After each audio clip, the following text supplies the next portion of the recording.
Okay, hey guys, welcome back. We're gonna go ahead and jump into this Red Riding Hood Halloween tutorial. So just like all my other Halloween tutorials this year, we're gonna just start off doing your base makeup as you normally would. So I went ahead and did my primer, my foundation, my concealer, and then I'm going to go ahead and set everywhere that I put the concealer with a translucent powder, so obviously nothing kind of moves around when I paint my face later. Keep in mind that all the products that I use in this video will be listed down in the description bar below as always, so please check there if you're curious as to what I got going on. This is not any sort of makeup look if I don't contour, so obviously I'm going to contour in all my normal places, so the cheeks, the forehead, the jawline, and I also did my nose as well. And because bronzer is life, I'm going to go ahead and bronze up the skin. Not too crazy, but enough to bring her to life, if you know what I'm saying. I went ahead and filled in my eyebrows, just following my normal shape. Do whatever you would like with that. And then for the eye look today, you guys, it is so easy. I'm using the Friendcation collection because I think the colors in there are the best. I'm using the transition shade in a big old fluffy brush and throwing that in my crease, and as well as swooping it right underneath my lower lash line. I'm then taking a slightly darker and warmer brown shade, and I'm going to begin buffing this onto the outer corner. Little dance break, that's right girl. And I'm going to just bring this up about halfway into my crease and just about halfway onto my lid. I threw on some wings, but I was completely out of frame. Sorry about that, but they are hella even. I am really impressed. And a pair of false lashes as well. That is totally optional. To give myself a more younger and more awake looking appearance, I just filled my waterline in with a nude liner. And now for some of the fun stuff. So we're obviously going to use liquid latex for this look today, and I'm just going to take like a little cosmetic wedge, and I'm going to begin creating my like claw marks around my eye because unfortunately our Red Riding Hood didn't quite make it all the way to her grandma's house. I know you guys probably know this, but I want to mention it here that if you've never used liquid latex, please test it out on your wrist before putting it on your face.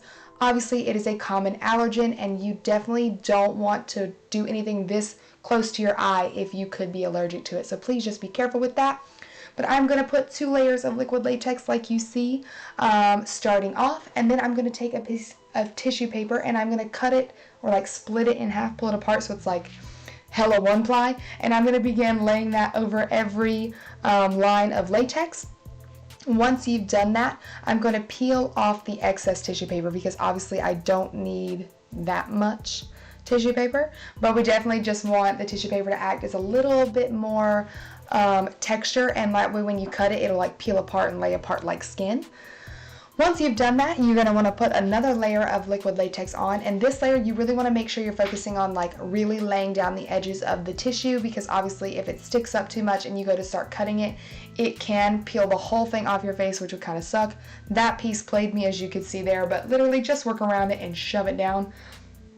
Nothing about this look has to be neat because obviously we're going to cut it open and it's going to look like jacked up skin.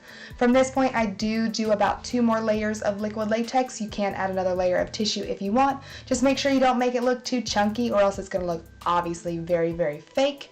Once you've let all that dry, so once you've got all the layers you want of liquid latex and tissue paper and it is dry, don't cut it before it's not dry.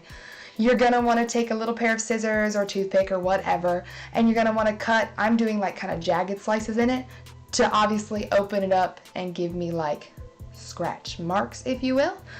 Obviously now I'm going to take my foundation that I used and just kind of use a little fluffy eyeshadow brush and kind of paint over the latex because clearly it is not the same color as my skin.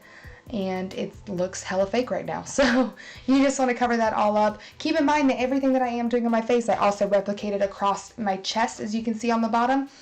So you can do that if you want to, but that is totally optional. It can be only on the face. Make sure you set that foundation with a translucent powder so none of the paint goes anywhere.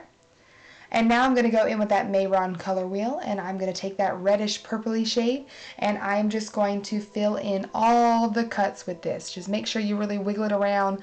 You don't want any skin to be showing through the paint or anything, because obviously it wouldn't be there if you were mauled by a wolf. So just make sure you really focus on like swirling it all around up in your cuts, because it will be like an open hole past what you see, just so that way no matter what way you turn, everything's covered up.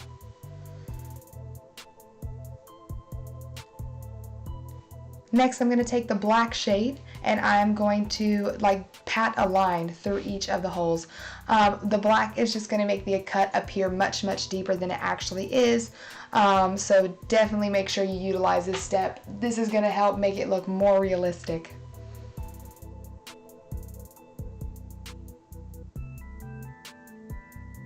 And once I've done that, I'm going to go back in with a mixture of the red as well as that like purpley red shade I used in the beginning. And I'm just going to kind of like randomly paint, splatter, whatever you want to call it, that shade all around the cuts. That's going to, one, help the latex and everything blend in with my skin better instead of looking like a giant lump. And as well, it's going to give me like a bruising effect because again, if you got mauled by a wolf, I'm sure you would bruise.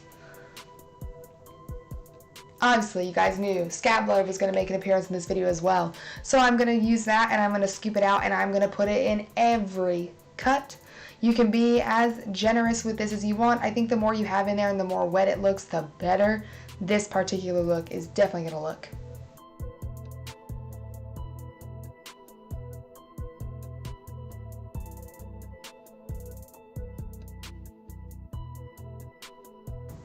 I'm also going to take a little bit of blood paste and just kind of splatter it around. Again, like I said, the more blood that you can use, the better it's going to look, the more real it's going to look. Last but not least, we're going to throw on a red lip to complete this look. And there you guys have it, our Red Riding Hood all complete. I really hope that you guys enjoyed watching. If you did, don't forget to give this video a thumbs up and subscribe to my channel if you haven't already. And I hope you guys have a happy and safe Halloween.